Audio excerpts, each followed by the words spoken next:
அவங்களுக்கு பதில் சொல்லிக்கிறேன். ரோஜா பூ ஏன் வச்சேன்னா, கருப்பு ஆடையில் வந்திருந்தேன். கருப்பு தான் இன்றைக்கி அடிக்குது எல்லாத்தையும். சரி, ஒரு இந்த கொத்தேனி எங்கே கை கிடைக்க போகுதோ, பாவம் தயாரிப்பாளர் ரொம்ப செலவழித்து கொண்டாந்தாரா, சரி ஒன்றை எடுத்துக்குவோம். சட்டை கிழிஞ்சிருக்கு, அதை மறைக்கிறதுக்காக குத்தி வச்சிட்டேன். பார்க்க அழகாக இருக்கா? நீங்கள் ஹீரோயினி இடுப்பை தான் பார்ப்பீங்க, எனக்கு தெரியும். ஏன்னா அங்கே தான் தங்கம் தக தகன்னு மின்னுது, கையிலையும் மின்னுது பாரு வளையல்.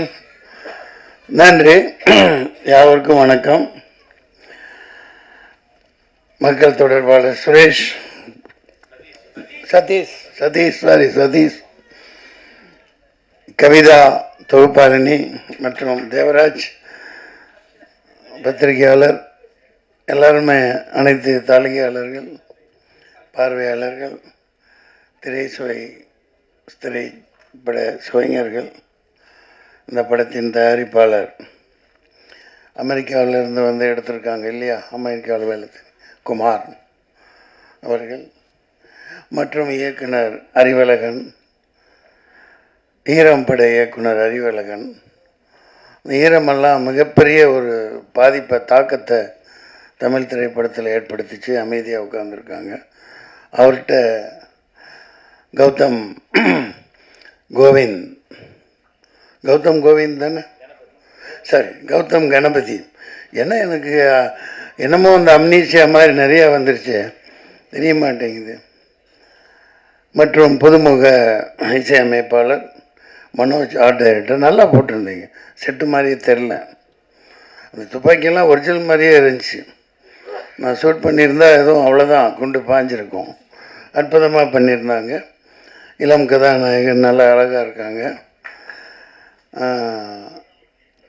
தர்ஷன், உங்கள் தரிசனம் படம் வெளியானதுக்கப்புறம் உங்கள் தரிசனம் வேண்டி எத்தனை பொண்ணுங்க அலைய போகிறாங்களோ தெரில. கதாநாயகி அப்படி தான் இருக்காங்க. பனியில் பூத்த மலர் மாதிரி குளிச்சுட்டு அப்படியே வந்திருக்காங்க. நல்லா அற்புதமான தேர்வு.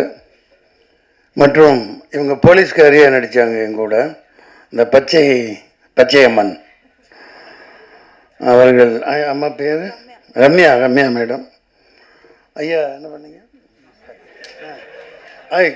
சிரிக்கக்கூடாது ஐயா, திடீர்னு கூப்பிட்றாங்க, என்ன தப்பாக எடுத்துக்கூடாது. அவங்கள பாராட்டணும், பேர் சொல்லாம விட்டால் தப்பாயிடும். இசையமைப்பாளர் நல்ல எங்காக இருக்கார். இந்த கருப்பு படத்துலேயும் ஒரு அபயங்கர்னு ஒரு பையன், சின்ன பையன் தான், இதே மாதிரி தான். இந்த மாதிரி புதியவர்களை ஊக்குவிக்கணும். அந்த வகையில் நான் குமார் அவர்களை ரொம்ப ரொம்ப பாராட்டுறேன். நீங்கள் வந்து எடுப்பீங்க, இன்னும் நிறைய எடுப்பீங்க. இந்த அப்டேட் பிக்சர்ஸ் அப்டேட்டாக அடித்து தள்ளிட்டு போயிட்டே இருக்கும். இன்னும் சண்டை காட்சி நிபுணர்கள்லாம் விட்டுட்டேன். ராம்போ ராஜ்குமார்கிட்ட ஒர்க் பண்ண அப்பா பேர் என்ன, பிரகாஷ், பயங்கரமாக அவர் கூட இருப்பார். அவரோட சன்னு, அவருடைய மகன் சண்டை காட்சியெல்லாம் பண்ணியிருக்காங்க. பார்க்க அவர் சண்டை காட்சி நிபுணர் மாதிரியே இல்லை, பெரிய ஒரு ஹாலிவுட் ப்ரொடியூசர் மாதிரி, ஒரு இவர் விஜய் மல்லையாவோட பார்ட்னர் மாதிரி பந்தாவாக இருக்காங்க. அந்த மாதிரி சொல்லிகிட்டே போகலாம். அற்புதமாக இருக்குது. மத்தியான வேலை, சாப்பாட்டு வேலை வேறு ஆயிடுச்சு. இந்த படத்துக்கு சரண்டர்னு பேர் வச்சுருக்காங்க. நான் அது உள்ள அறம் கூற்றாகும் அப்படின்னு ஒரு அற்புதமான அறத்தை தொகுப்பாளனி இளங்கோவடிகள் கூற்றிலிருந்து எடுத்து சொன்னாங்க. அது அற்புதமாக பேசுகிறாங்க, அதை பாராட்டணும் அவங்கள. சரண்டர் சரியான நேரத்தில் வருது. இது 10ஓடு 11 இருக்க போகிற படம் இல்லை. அதில் அந்த உத்வேகமும் அதில் ஆவேசமும் அந்த எடுப்புகள் அனைத்திலும் அவர் அறிவழகன் பேரை அவர் மாணாக்கர் கௌதம் கணபதி காப்பாற்றுவார்னு நினைக்கிறேன். நிச்சயமாக நல்லா இருக்கும். இதில் நான் எனக்கு என்ன பிரச்சனைன்னா, 2 நிமிஷம் எடுத்துக்கலாம். எனக்கு போவேன், என் மேனேஜர் சொல்லுவான் இங்கே ஷூட்டிங்க, இந்த இது அவ்வளோதான். நான் யார் என்னென்ன பார்க்க மாட்டேன். அதனால தான் கொஞ்சம் அந்த அறிவழகனை பார்த்து எனக்கு அடையாளம் தெரியல, சொல்கிறது இல்லையா. நான் பாட்டுக்கு நடிப்பாச்சே முடிச்சுட்டு நான் பாட்டுக்கு வண்டியில் உட்காந்து போயிட்டே இருப்பேன். அப்படி பழகிட்டோம் இவ்வளோ வரைக்கும். அதனால் பல இழப்புகளை நான் சந்திச்சிருக்கேன். பட்டு நம்ம அதிகமாக லோடு எடுத்துக்க முடியாது இல்லையா. அந்த வகையில் இப்போது பல படங்கள் வந்துக்கிட்டே இருக்குது. ஒரே மூஞ்சி போர் அடிக்கிற பெரிய ஹீரோன்னு போட்டு ஒரு ஆளுகளவே சலிப்படைகிற மாதிரி படங்கள் வந்துட்டுருக்கு. அது தவறு இல்லையா? மக்களே வெறுப்படைகிறாங்க. என்னடா இவன் படத்தை போய் எத்தனை தடவை பார்க்குறது, வேறு நடிகனே கூடம்பாக்கத்தில் இல்லையா அப்படின்னு. அதனால் நீங்கள் சரியான தேர்வு யங்ஸ்டர்ஸை ஊக்குவிக்கணும். கதைகளே அந்த மாதிரி பயங்கரமாக செலவழித்து எடுத்திருக்கீங்க. இந்த படம் மிகப்பெரிய வெற்றி அடையும். நன்றி, வணக்கம். பூங்காற்று, தமிழ் பேசும் இளங்காற்று, 18 தமிழ் அறிஞர்கள் பேர் வைத்த பெரும் நாற்று இவர். வரைந்து வைத்த ஓவியம் போல் முழு மதியாய் ரசிகர்கள் மனதில் நிறையவுள்ள ரீல் டாக்டர், ரியல் ஆக்டர். அழைக்கிறோம் பாடினி குமார் அவர்களை தமிழ் பாட சில வார்த்தைகள்.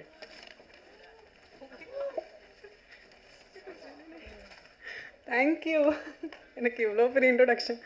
ஓகே, இங்கே வந்திருக்க எல்லாருக்கும் ரொம்ப நன்றி. ஆக்சுவலி ஃபர்ஸ்ட் ஆஃப் ஆல் இந்த படத்தில் நடிக்கிறதுக்கு வாய்ப்பு கொடுத்த டைரக்டர் கௌதமன் சாருக்கு ரொம்ப நன்றி சார். அண்ட் ப்ரொடியூசர் எல்லாருக்கும் நன்றி. சரண்டர் பற்றி ஷார்ட்டாக சொல்லணுன்னா, it's like hard work, efforts and discipline. And முக்கியமான விஷயத்தை நான் தமிழில் சொல்கிறேன், விடாமுயற்சி. இது எல்லாமே சேர்ந்தது தான் சரண்டர். இந்த படத்தில் இருக்கிற ஒவ்வொருத்தருமே பேக் கேம், ஃப்ரண்ட் கேம் இருக்கிற எல்லாருமே அவ்வளோ எஃபர்ட் போட்டு பண்ணியிருக்காங்க.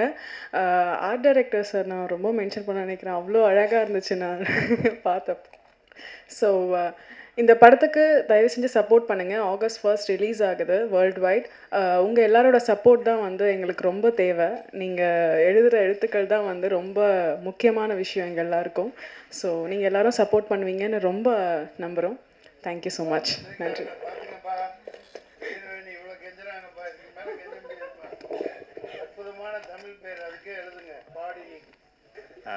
எல்லாருக்கும் வணக்கம். Thanks for your time. எனக்கும் இது ஃபஸ்ட்டு ஸ்டேஜ், இவ்வளோ பெரிய க்ரௌட் முன்னாடி கொஞ்சம் நர்வஸாக தான் இருக்குது. பட் எங்கள் டைரக்டர் இருக்கார். Okay, so first of all I am very happy to be an a part of Arivazhagan sir school. எங்களோட டீம்ஸ் நிறைய பேர் வந்திருக்காங்க. Thanks to my Arivazhagan sir team. So இந்த படம் ஹானஸ்டான ஒரு ஹானஸ்ட்டாக எடுத்துருவோம் அந்த படத்தை. எந்தவித காம்ப்ரமைஸும் இல்லாமல் as a producer supported very well. படத்தில் பாட்டு கிடையாது, இன்டென்ஷன்லாம் எதுவும் அவாய்ட் பண்ணல. வேறு அந்த ஸ்கிரிப்டுக்கு அது தேவைப்படலை. ஸோ இதை எதுவுமே அவர் எங்கிட்ட ஒரு சாங் வைங்க அப்படிலாம் எதுவுமே இல்லாமல், எந்தவித கம்பல்ஷனும் இல்லாமல் அந்த படத்தை ட்ரை பண்ணோம்.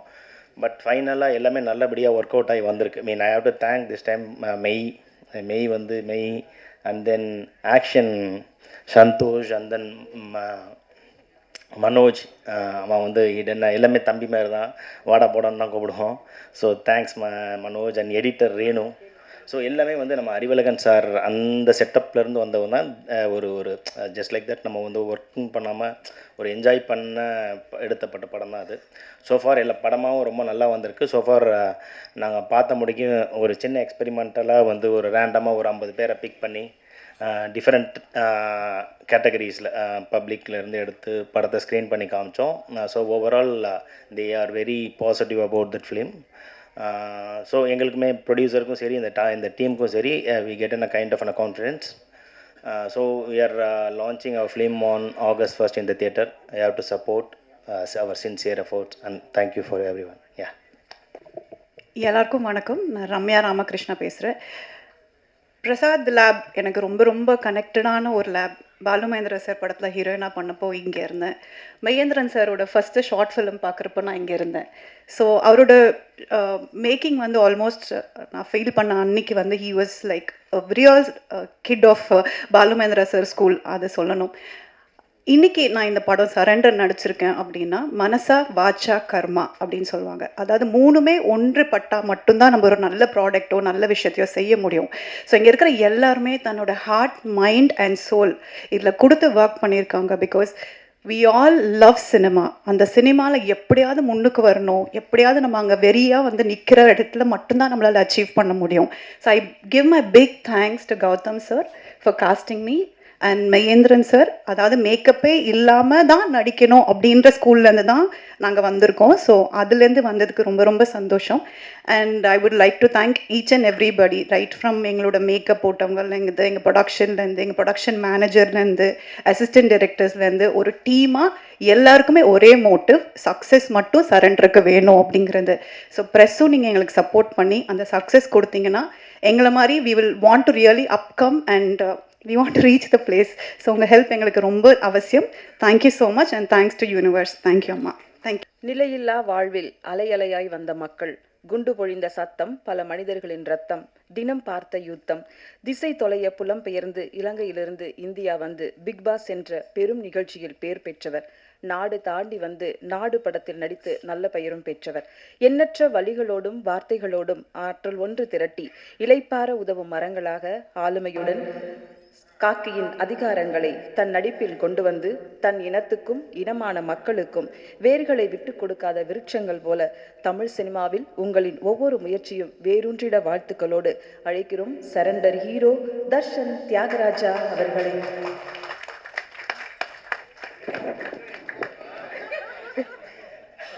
Kavitha ma'am, thank you. எல்லாருக்கும் வணக்கம். ஃபர்ஸ்ட் ஆஃப் ஆல் என்னோடய டைரக்டர் கௌதம் சார், ஆல்ரெடி சொன்ன மாதிரி கௌதம் சார் ஸ்டார்ட்ல இருந்தே என்ன ஒரு பெரிய ஹீரோ மாதிரி தான் ட்ரீட் பண்ணுவார். அது ஏன்னு எனக்கு தெரில. ஃபர்ஸ்ட் டே ஷூட்டில் இருக்கும்போது அவரே என்னை தேடி வந்து சீன்ஸ் கொடுத்து, தர்ஷன் இதுதான் நாங்கள் இன்றைக்கி எடுக்க போகிறோம்னு சொன்னார். அப்போ நான், சார் இதை நீங்கள் கூப்பிட்டுருந்தா நானே வந்திருப்பேன்ல. இல்லை ஒரு ஹீரோ அப்படி தான் ட்ரீட் பண்ணணும்னு சொல்லி ஃபர்ஸ்ட் டேலேருந்து லாஸ்ட் டே வரைக்கும் நான் அப்படி தான் ட்ரீட் பண்ணிட்டு இருந்தார். Thank you sir. அண்ட் ரீசெண்டாக ஒரு பர்சனலாக இஷ்யூ வரும்போது அது சாருக்கே தெரியாது. ஸோ எனக்காக வந்து காலையிலேருந்து ஈவினிங் வரைக்கும் நின்றார். So thank you so much sir. இந்த படம் மூலமாக உங்கள் சந்திப்பு கிடைச்சது ஐ am very happy sir. And producer sir, யூஸ்வலாக ஒரு சின்ன படம் மாதிரி இல்லாமல் ஒரு ஒரு ஒரு சப்ஜெக்டை நம்பி இவ்வளோ ஒரு அமௌண்ட்டை போட்டு இன்னும் ப்ரொடக்ஷன், ப்ரீ ப்ரொடக்ஷனில் இருந்து போஸ்ட் ப்ரொடக்ஷன் எல்லாத்துலேயும் இவ்வளோ ஒரு அமௌண்ட்டை போடுறதுக்கு யாருக்குமே மனசு வராது சார். பட் எனக்கு ஏன்னா யூஸ்வலாக ப்ரொடியூசர்ஸ் ஹீரோஸோட பேச மாட்டாங்க ஆஃப்டர் படம் முடிஞ்சதுக்கு அப்புறம் அந்த ப்ரொடக்ஷனில் போஸ்ட் ப்ரொடக்ஷனில் என்ன நடக்குதுன்னு. பட் சார் டெய்லி எனக்கு அப்டேட் பண்ணிட்டே இருப்பார். ஸோ தேங்க்யூ சார் இந்த மாதிரி ஒரு வாய்ப்பை எனக்கு கொடுத்ததுக்கு. அண்ட் நான் எப்போவுமே நம்புகிற விஷயம் என்ன அப்படின்னா, ஒரு டிஓபி சாருக்கு மட்டும் ஹீரோவை பிடிச்சிட்டுனா ஸ்க்ரீனில் அழகாக தெரியும். அதால் நான் ஸ்டார்ட்லேருந்தே டிஓபி சார் தேடி போய் ஒரு ஐஸ் ஒன்று வைப்பேன். ஸோ அந்த விதத்தில் மெய்யேந்திரன் சார் தேங்க்யூ சார். ஏன்னா இந்த படம் ஸ்டார்ட் பண்ணும்போது கண்ணில் ஒரு கட்டி வந்துருச்சு. ஸோ அதால் தர்ஷன் இப்போதைக்கு கொஞ்சம் ரொம்ப க்ளோஸாக போகணும் அப்படின்னு சொல்லிட்டு ஒரு 13 டேஸுக்கு அப்புறம் அந்த கட்டி போயிடுச்சு. அப்போ மெய்யேந்திரன் சார் கூப்பிட்டு, தர்ஷன் இனி ஆட்டத்தை பாருங்கள் அப்படின்ட்டு சாரே வேணான்னாலும் எனக்கு க்ளோஸ் இருந்தார். ஸோ தேங்க்யூ சார், ரொம்ப நன்றி.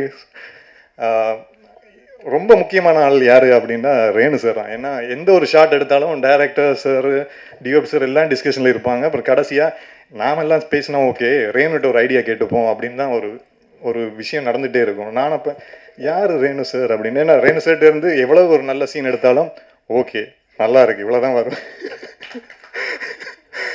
பட் பர்சனலாக அவர் ரீசெண்டாக ஒரு 2 டேரக்டர்ஸ் வந்து ஸ்டோரி சொன்னாங்க. அப்போ ஸ்டோரி சொல்லி முடிஞ்சதுக்கப்புறம் நான் யார் சார் என்னை ரெஃபர் பண்ணது அப்படின்னு அவங்க சொன்ன விஷயம், ரேணு சார்ட்டு இந்த ஸ்டோரி சொன்னேன். ரேணு சார் தான் தர்ஷன் சொல்லுங்கள், தர்ஷன் இது கரெக்டாக இருப்பாருங்க. ஆனால் இது வரைக்கும் அவர் ஃபோன் பண்ணி இந்த விஷயம் நடந்ததாகவே எனக்கு சொன்னதில்லை. So thank you sir. And first time முதல் 2 படத்துலையும் ஃபைட்ஸ் இல்லை. ஸோ இதில் 3 ஃபைட் இருக்குது எப்படி அப்படின்னு யோசிச்சுட்டு இருக்கும்போது தான் சந்தோஷ் சார் வந்தார். அண்ட் உங்கள் எல்லாருக்கும் தெரியும் அவர் பெரிய பெரிய படங்களில் ஒர்க் பண்ணிருக்காரு. பட் இதில் அந்த ஃபைட்டு ரொம்ப பேசப்படும் நான் நம்புகிறேன். ஏன்னா எந்த ஒரு நிறைய ரோப் சீன்ஸ் எல்லாம் இருந்துச்சு. சார் வந்து சாரே நின்று டபுள் செக் பண்ணிட்டு தான் என்னை உள்ளே விடுவார். So thank you sir. நிறைய படங்கள் உங்கள் கூட ஒர்க் பண்ணணும். அண்ட் மியூசிக் டைரக்டர், ஆக்சுவலாக டீசர் பார்த்ததுக்கப்புறம் வீட்டில் இருந்தும் சரி என் ஃப்ரெண்ட்ஸும் சரி கேட்ட விஷயம் யார் மியூசிக் அப்படின்ட்டு. Vikas sir thank you so much. ஏன்னா சீன்ஸாக பண்ணும்போது தெரில, அப்புறம் மியூசிக்கோட பார்க்கும்போது தான் தலைவன் என்னை காப்பாற்றி விட்டார். So thank you sir. And Mansoor Alikhan sir, நாங்கள் எல்லாருமே அவர் படங்களை பார்த்து வளர்ந்தது, ஊரில் இருந்தாலும் சரி ஸ்ரீலங்காவில் இருந்தாலும் சரி. ஸோ அவள் ஒரு பெரிய ஆர்டிஸ்ட் எப்படி ஒர்க் பண்ணுவாங்கன்னு நான் நேரில் பார்த்ததில்ல. ரவிக்குமார் சாருக்கு அப்புறம் Lal sir, Sujith Shankar sir, Mansoor Alikhan sir தான் நேரில் பார்த்துருக்கேன். எல்லாரையும் ட்ரீட் பண்ணுற விதம், நாங்கள் ஏதோ ஹார்ட் ஒர்க் பண்ணி வந்திருக்கோம்னு நினச்சிட்டு உள்ளே போவோம். அங்கே ஒரு சீனியர் ஆக்டர்ஸ் நம்மளை தூக்கி சாப்பிடுவாங்க, இது என்னடா ஹார்ட் ஒர்க், இப்போ பாரு இந்த மாதிரி ஒன்று பண்ணுவாங்க. ஸோ நிறைய விஷயம் அவங்க கூட இருந்து லேர்ன் பண்ணேன். வந்ததுலேருந்து அப்ரிஷியேட் பண்ணிகிட்டே இருக்காரு. So thank you so much sir. And all the assistant directors, Tamil, Sabari, Maran. ஏன்னா யூஸ்வலாக சார்கிட்ட ஏதாவது ஒரு கரெக்ஷன் சொல்லணுன்னா எப்படி சொல்கிறது அப்படின்ட்டு நம்ம அசிஸ்டன்ட் டைரக்டர்ஸ் தான் பிடிச்சி, டே இங்கே வா, இதை எப்படியாவது சார்கிட்ட சொல்லி கன்வின்ஸ் பண்ணுன்னு சொல்லுவாங்க. ஸோ ஸ்டார்ட்லேருந்து அந்த சப்போர்ட்டை கொடுத்துட்டே இருந்தாங்க. அண்ட் அருள் சார் மட்டும்தான் ஃபர்ஸ்ட் டேலேருந்து என்னை மோட்டிவேட் பண்ணிகிட்டே இருப்பார். நான் ஏன் அருள் சார் எனக்கு ஐஸ் வைக்கிறாரு, நான் அந்த மாதிரி ஒன்றும் எதுவுமே பண்ணலையே அப்படின்னு. பட் அந்த ஒரு ஜென்யூனிட்டி ஸ்டார்ட்லேருந்து இன்னும் வரைக்கும் இருக்குது. எப்போ பார்த்தாலும் சூப்பராக வருவேடா, இந்த ஹார்ட் ஒர்க்கை விட்டுறாதேன்னு சொல்லிட்டே இருப்பார். So thank you sir. And my friends, சில விஷயங்கள் நடக்கும்போது தான் நமக்கு தெரியும் யார் உண்மையான ஃப்ரெண்ட்ஸு யார் இல்லைன்னு. ஸோ நான் சென்னை வந்ததுலேருந்து எனக்கு ஒரு கார்டியன் ஏஞ்சலாக இருந்த செந்திலன், நாம அவங்க ஃபேமிலி, அப்புறம் நரேஷ், என் தம்பி லோகேஷ், இன்பா, முரளி அண்ட் பிரவீன், முக்கியமாக ஹர்ஷிகா. ஸோ இவங்க எல்லாரும் என் கூட இருக்கிறதெல்லாம் இந்த ஒரு லெவலுக்கு வந்திருக்கேன். ஸோ அவங்களுக்கு இந்த டைமில் நன்றியை சொல்லிக்கிறேன். And last but not least, ப்ரெஸ்ஸும் மீடியா மக்களும். பிக் பாஸ்ல இருந்து இந்த லெவலுக்கு வரத்துக்கு முக்கியமான பங்கு நீங்கள் மட்டும்தான். ஏன்னா அங்கேருந்து என்னோடய வாழ்க்கை நடந்த விஷயங்கள், முதல் படமாக இருக்கட்டும், ரெண்டாவது படமாக இருக்கட்டும், மக்கள்கிட்ட கொண்டு போய் சேர்த்தது நீங்கள் தான். அண்ட் ரீசனாக நடந்த இஷ்யூவில் கூட நைட் ஒரு 2:30க்கு என் வீட்டு அட்ரஸ் தேடி நம்ம சைடில் இருக்கிற நியாயத்தை எடுத்து சொன்னாங்க. ஸோ அதால் தான் நான் இங்கே இருக்கேன். ஸோ ரொம்ப நன்றி. ஸோ இந்த படத்துலையும் அந்த மாதிரி ஒரு உழைப்பை கொடுத்துருக்கோம். நான் மட்டும் இல்லை, இங்கே இருக்கிற எல்லாருமே கொடுத்துருக்கோம். ஸோ கண்டிப்பாக இந்த படம் உங்களுக்கு பிடிக்கும்னு நம்புகிறோம். அப்படி பிடிச்சிருந்தா இந்த படத்தையும் மக்களுக்கு சேர்த்துருங்க. தேங்க்யூ.